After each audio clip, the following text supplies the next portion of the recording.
नमस्कार। आपका हमारे YouTube चैनल पर हार्दिक स्वागत है। इस वीडियो में मैं आपको बताऊंगा आपके मकान के आसपास क्या हो क्या ना हो, और हम साथ साथ लॉजिक भी लगाने की कोशिश करेंगे और उसका उपाय भी बताने की कोशिश करेंगे। तो सबसे पहले चाणक्य नीति का एक श्लोक लेते हैं। उसमें कहा है, मकान से ही रिलेटेड है, उसमें कहा है धनिकः श्रोत्रियो राजा नदी वैद्यस्तु पंचमः पंच यत्र न विद्यन्ते न तत्र दिवसे वसेत। भावार्थ क्या है, जहाँ कोई सेठ ना रहता हो, जहाँ वेद पाठी ब्राह्मण ना रहता हो, जहाँ नदी ना हो, जहाँ राजा ना हो, जहाँ वैद्य ना हो, इन 5 स्थानों पर एक दिन भी नहीं रहना चाहिए। अब इसको थोड़ा समझ लो, रटने की जरूरत नहीं है। सेठ का मतलब है बैंक, जिसमें आप अपना पैसा जमा करा सको या ज़रूरत पड़ने पे पैसा ले सको। उसके बिना गुजारा नहीं चलने वाला। पहले बैंक नहीं होते थे तो सेठ थे जो वही ये सब काम करते थे। वेद पाठी विद्वान मतलब जो नॉलेज दे सके, एजुकेशन दे सके, या फिर सही वक्त पे आपको सही गाइडेंस दे सके, सही मार्ग दिखा सके। फिर नदी, नदी का मतलब है पेरेनियल सोर्स ऑफ वाटर, 12 मासी पानी, पीने का पानी उपलब्ध हो। जिस तरह दिल्ली बसा हुआ है यमुना के किनारे, आप देखो वाराणसी गंगा के किनारे है। ज़्यादातर सिविलाइजेशंस, ज़्यादातर सभ्यताएँ कहाँ पनपी? जहाँ 12 मासी पानी अवेलेबल था पीने का। उसके बिना गुजारा नहीं है, बिना पीने के पानी के मर जाएगा आदमी। तो नदी होनी ज़रूरी है वहाँ पर, या फिर दूसरा अल्टरनेटिव कोई सोर्स हो पानी का, मतलब कोई झील है। इस तरह से राजा, राजा का मतलब है कानून व्यवस्था, कानून व्यवस्था वहाँ की अच्छी हो। अब आप देखो अफ्रीका में आबादी बहुत कम है, जगह इतनी खाली पड़ी है, लेकिन कोई जाके राजी नहीं वहाँ पे। ऑस्ट्रेलिया में जा रहे हैं लोग, कनाडा में जा रहे हैं, यूएसए में जा रहे हैं, लेकिन अफ्रीका में नहीं जाके राजी, क्योंकि कानून व्यवस्था बहुत ख़राब है। कई देशों में अभी भी गृह युद्ध चल रहा है। तो राजा का ये मतलब हुआ। बहुत से स्टेट्स इंडिया में देखना आप, वहाँ कोई इंडस्ट्री लगा के राजी नहीं, क्योंकि कानून व्यवस्था वहाँ की इतनी अच्छी नहीं मानी जाती। फिर क्या है, वैद्य, वैद्य का मतलब है डॉक्टर, मेडिकल फैसिलिटी। एक मेरे साथ लेडी थी, उनके हस्बैंड साउथ में चले गए, आईएएस थे वो, कैडर उनको वहीं का मिला था, लेकिन वो बीमार रहते थे तो वहाँ डॉक्टर से उनकी अच्छी जान पहचान हो गई, उनकी वहीं सेटल हो गई, केवल उसी वजह से कि जी डॉक्टर से अच्छी जान पहचान हो गई है, अब क्या वापस दिल्ली आना। तो वैद्य बहुत ज़रूरी है। गहरे मतलब ये हैं, जो 3 बेसिक नीड्स कही जाती हैं ना, रोटी कपड़ा मकान, उनके अलावा जैन धर्म में शिक्षा और चिकित्सा भी जरूरी मानी गई है। तो अब आप देखो, वेद पाठी विद्वान का मतलब है शिक्षा, और फिर वैद्य का मतलब है चिकित्सा। इनमें बहुत गहरी चीज़ें निकल के आती हैं।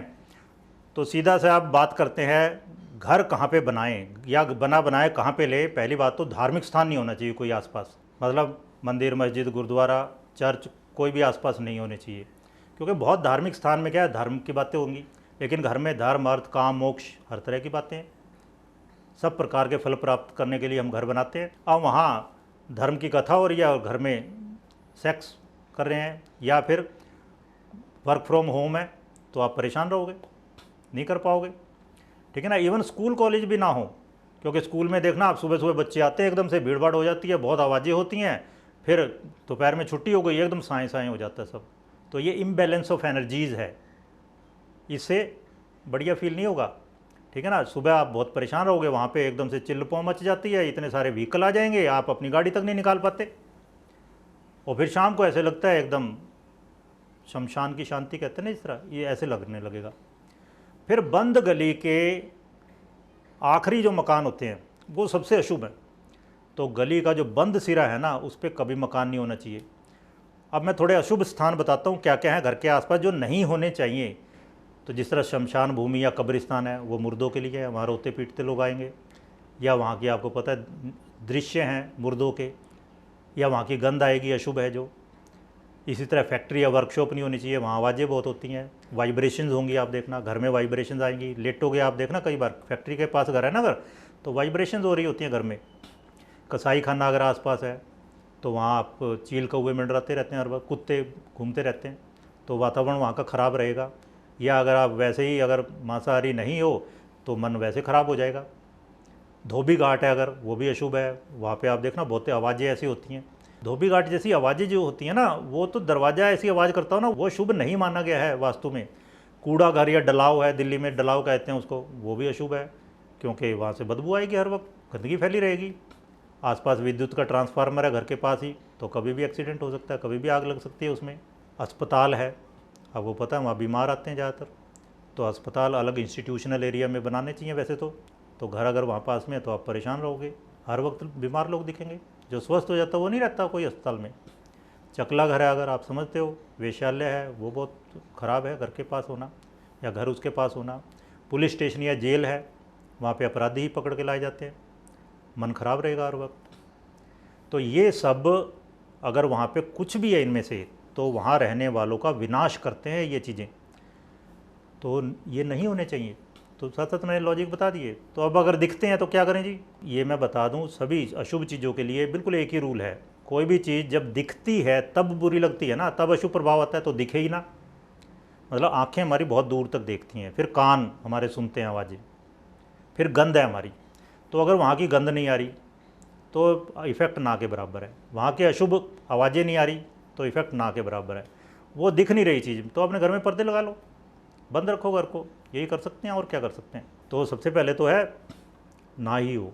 जिस तरह अगर आपके सामने जगह है तो आपने मान लो अशोक के वृक्ष लगा लिए कई सारे, एक रॉ लगा ली, सामने जो था अशुभ चीज़ वो नहीं दिख रही अब, तो प्रॉब्लम ही नहीं है फिर। अब which can not be perceive doesn't exist, एक रूल है फिलॉसफी का, दर्शन शास्त्र का, जो चीज़ दिखती ही नहीं समझो है ही नहीं, तो ये इस तरह रेमेडी हो जाएगी इसकी। फिर दो बड़े भूखंड है, उनके बीच में छोटा भूखंड नहीं होना चाहिए। अगर आप छोटा खरीदते हो तो हमेशा दबे पीसे रहोगे, वहाँ पे इन्फीरियोरिटी कॉम्प्लेक्स का शिकार हो जाओगे।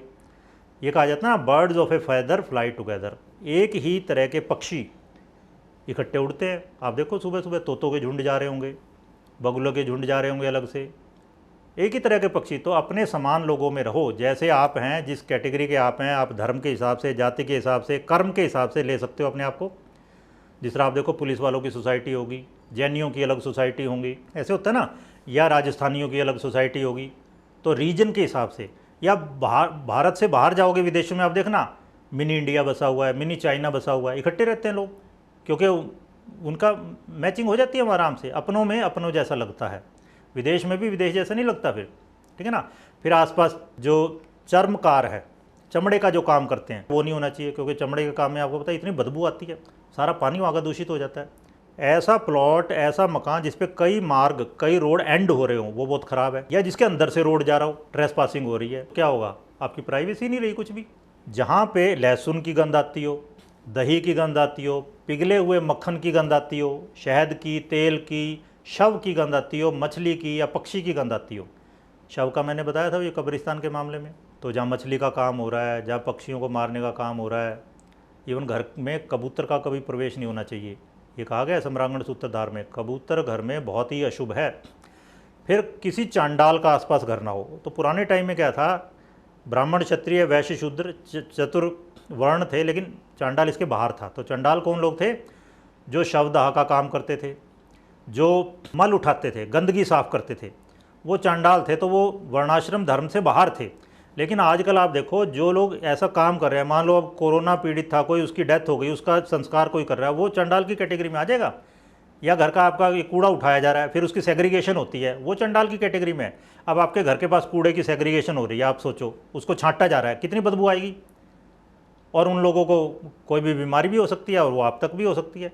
तो ये मतलब हुआ चांडाल का, ठीक है। आजकल के कॉन्टेक्स्ट में उनको चेंज करना होता है, देखना होता है कि आजकल कौन है, ओके। और उनके बिना गुजारा भी नहीं है, सफाई वही करते हैं जो एक हिसाब से तो देखा जाए, जो डॉक्टर हमारा ऑपरेशन कर रहा है वो चांडाल है, वो राहु वाला इफेक्ट है उस पर, गंदगी शरीर के बाहर निकाल रहा है, आप सोचो। लेकिन वो ज़रूरी है, उसके बिना गुजारा नहीं है। तो घर के आसपास और भी रिकमेंडेशंस हैं, ये मैं वास्तु के बहुत सारे ग्रंथों से, इंक्लूडिंग मैं मतम, उनसे बता रहा हूँ आपको। सम्रांगण सूत्रधार, मैं मतम, अपराजित परीक्षा, ठीक है, इन सब से मैं आपको बता रहा हूँ। तो घर के लिए उसमें कहा है ऐसी जगह छोड़ देनी चाहिए जहाँ आसानी से पहुँचना संभव ना हो, वहाँ तक पहुँचा ना जा सके। कीचड़ है घर के आसपास, या पहाड़ी की चोटी पे है, जाने का रास्ता ही नहीं है। घर के पास सार्वजनिक जगहें अगर हैं, मतलब जैसे थिएटर है, तो आप सोचो एकदम से लोगों की भीड़ आएगी, तो वहाँ लोग ज़्यादा मस्ती काटने के चक्कर में रहते हैं, तो आपको परेशानी रहेगी। फिर चैत्य है, कोई बौद्ध विहार है, राजाओं के महल हैं, राजाओं के महल। अब आप आजकल का क्या मतलब, पीएम हाउस है, सीएम हाउस है, या जो कोई बहुत ही प्रोमिनेंट पर्सन है, बहुत ज़्यादा अमीर है, बहुत पावरफुल है, या 2 नंबर का भी कह सकते हो, अंडरवर्ल्ड का डॉन है मान लो, अब आप सोचो उसके घर के पास रहना कितना मुश्किल है, कितनी दिक्कत वाला होगा। अपने ही जैसे लोगों के साथ में रहना चाहिए। पास में मंदिर है, शिव मंदिर का बाग तक भी घर के पास नहीं होना चाहिए। और जहाँ केवल कांटेदार पेड़ पौधे हैं, जहाँ बंजर ज़मीन है, वो भी जगह छोड़ देनी चाहिए। बंजर ज़मीन है तो मतलब शुक्र खराब हो गया, या जली हुई ज़मीन है ये कहा जाता है, वहाँ पे बच्चे पैदा नहीं होंगे। ये कई सारी बातें मैंने आपको बताई, ठीक है। फिर एक और श्लोक लेता हूँ मैं, वो भी वास्तु से रिलेटेड है। चाणक्य नीति में ही कहा गया है, यस्मिन देशे न सम्मानो न वृत्ति ही न बांधव न च विद्यागमो अपि अस्ति वासस्तत्र न कार्येत। अब एक्स्ट्रा ऑर्डिनरी चीज़ बता रहा हूँ मैं आपको। इसमें क्या है, जिस देश में सम्मान ना हो, अब सब चीज़ें मिल गई लेकिन सम्मान नहीं है, और आत्मसम्मान की आप में भावना बहुत ज़्यादा है, और वहाँ पे आप फिर रह नहीं सकते। तो जहाँ सम्मान नहीं हो वहाँ भी नहीं रहना चाहिए। जहाँ कोई आजीविका ना मिले, अब लोग ऑस्ट्रेलिया में क्यों जा रहे हैं, कनाडा में क्यों जा रहे हैं, आजीविका के चक्कर में। सम्मान तो अपने देश में ही है खूब बढ़िया, आजीविका के चक्कर में जा, कम से कम आजीविका तो मिले। जहाँ कोई अपना भाई बंधु ना रहता हो, ऐसी जगह भी नहीं रहना चाहिए। अब वहाँ मैंने बताया ना, मिनी इंडिया बसाया हुआ लोगों ने विदेशों में। बहुत सारे स्टूडेंट्स हमारे साथ जूम पे जुड़े हुए होते हैं, कोर्स करते हैं, तो मिनी इंडिया बसा हुआ है, अपने जैसे लोग हैं, अपने जैसे भाई बंधु हैं। और जहाँ विद्या अध्ययन भी संभव ना हो, फिर से वही बात, विद्या अध्ययन, विद्या बहुत ज़रूरी है। जैन धर्म में विद्या को पंच जो ज़रूरतें हैं ना, 5 ज़रूरतें, बेसिक नीड्स में कहा गया विद्या। तो विद्या अध्ययन भी जहाँ संभव नहीं हो, पढ़ाई के लिए जाते हैं बहुत से स्टूडेंट तो विदेशों में, ऐसे स्थान पर नहीं रहना चाहिए। तो देखिए मज़ेदार चीज़, यहाँ कोई बेसिक वो नहीं है कि जी ट्रांसफार्मर नहीं होना चाहिए, मंदिर मस्जिद गुरुद्वारा नहीं होनी चाहिए। ये चीज़ें भी बहुत ज़रूरी हैं। अपने लोग, भाई बंधु, अपने लोग बहुत ज़रूरी हैं। विद्या अध्ययन जा कर सके, जहाँ पे फैसिलिटीज़ हों, आजीविका जहाँ मिल सके, पैसा। अब बहुत से लोग दिल्ली में आ रहे हैं केवल पैसा कमाने के लिए, वहाँ पे नहीं है। बिहार से भर भर के लोग इतने आ रहे हैं। तो अपने ही जैसे लोग हों, ये बहुत बढ़िया है। एक चीज़ मैं बताता हूँ, बिल्कुल एक्स्ट्रा ऑर्डिनरी चीज़। इवन ये जो सम्मान की बात थी ना, कि ये सम्मान होना चाहिए वहाँ, अदरवाइज रहने का कोई फ़ायदा नहीं। महात्मा गांधी के जो सत्याग्रह के टूल थे ना, उसमें एक था हिजरत। लोगों को पता नहीं है इसका, आप नेट सर्च कर सकते हो। एक था टूल हिजरत, या उसे प्रव्रजन कहते हैं। उसका क्या मतलब था, स्थायी निवास जो भी आपका, उसका स्वैच्छिक परित्याग, अपने आप त्याग दो, उसको छोड़ दो। ऐसे व्यक्ति जो अपने आप को पीड़ित अनुभव कर रहे हैं और आत्मसम्मान रखते हुए उस जगह पे नहीं रह सकते, मतलब उनका आत्मसम्मान बना नहीं रह सकता वहाँ पे, और अपनी आत्मरक्षा के लिए हिंसक शक्ति भी नहीं है उनके पास, शस्त्र बल नहीं है, तो उनको वो जगह छोड़ देनी चाहिए। छोड़ सकते हैं वो जगह को। इसको गांधी जी ने कहा था हिजरत। तो हिजरत का प्रयोग किया जा सकता है। फिर स्थान चयन में भूखंड के चारों ओर अगर जल राशि है वो भी ठीक नहीं है। बिल्कुल एकदम पास में जल राशि है, पानी, मतलब वो भी ठीक नहीं है। मतलब नदी के बहुत किनारे, किसी झील के बहुत नज़दीक भी ठीक नहीं है। उत्तराखंड में त्रासदी हुई थी, आप देखो, बाढ़ आई एकदम से, बहुत सारे पास में जो थे होटल्स थे, घर थे, वो सब बह गए। भूखंड के चारों ओर पवित्र वृक्ष भी नहीं होने चाहिए। पवित्र वृक्ष हमारे यहाँ जिस तरह पीपल, बरगद वगैरह माने जाते हैं, क्योंकि लोग उस पर पूजा करेंगे, उसको काटना शुभ माना जाता है। तो आपके घर के ऊपर छाते चले जाएंगे, घर नीचे से जड़े आ जाएंगी घर में, तो वो प्रॉब्लम क्रिएटर हो जाते हैं फिर भूखंड के। लेकिन दक्षिण पश्चिम में अगर ऊंची ज़मीन है, पहाड़ है, पहाड़ी है, कोई ऊंची बिल्डिंग्स है, तो वो फिर बढ़िया है, उसमें कोई दिक्कत नहीं है। नॉर्थ और ईस्ट खुला होना चाहिए, खाली होना चाहिए। आपके भूखंड के उत्तर की ओर कोई नदी हो, बारहमासी नदी, शुद्ध जल जिसमें बहता है, पश्चिम से पूर्व की ओर बहता हो तो और भी बढ़िया है। इसी तरह पूर्व की ओर नदी हो और उसमें दक्षिण से उत्तर की ओर बहता हुआ जल हो, वो भी बहुत अच्छा माना गया है, ठीक है। लेकिन दक्षिण में नदी अच्छी नहीं मानी गई, या वाटर सोर्स, और इस तरह पश्चिम में भी अच्छा नहीं माना गया। ये मैंने कुछ बातें आपको बताई, कहाँ पर मकान बनाएं, आसपास क्या हो क्या ना हो। तो अभी एक वीडियो में मैं फिर आपको बताऊंगा भूखंड की परीक्षा कैसे करें। जिस पर मकान बनाना है, वो भूखंड जो है जहाँ मकान बनाना है आपने, उसकी परीक्षा कैसे करें। धन्यवाद, आप सभी स्वस्थ रहें।